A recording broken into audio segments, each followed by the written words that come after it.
$90 million boost to Jamaica's energy sector, productive CELAC summit, and $170 million running track for GC Foster College.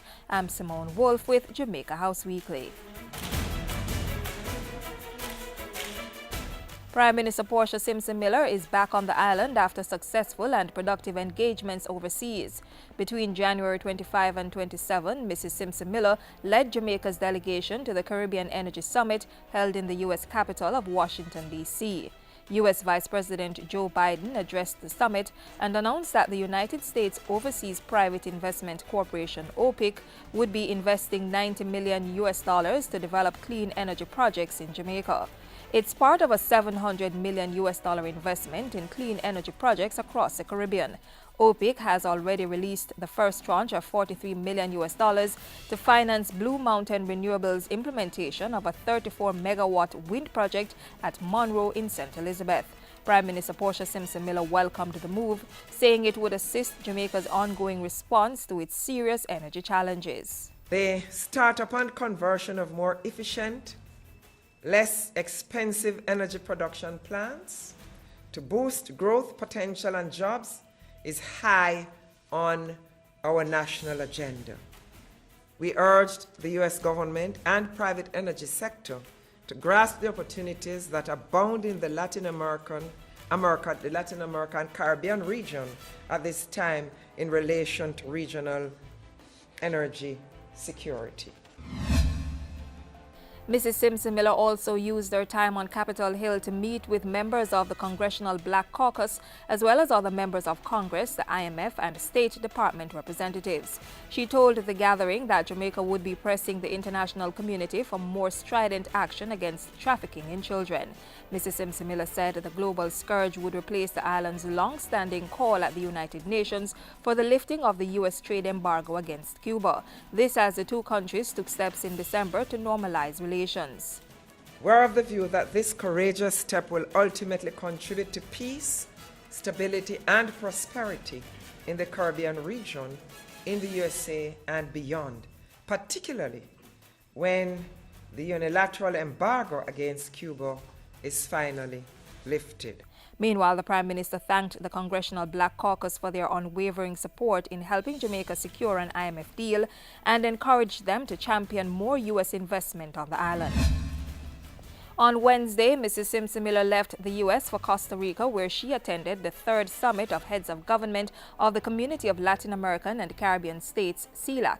The two-day summit was focused on the fight against poverty, and Mrs. Simpson Miller commended the CELAC action plan to fight poverty, hunger, and ensure food security.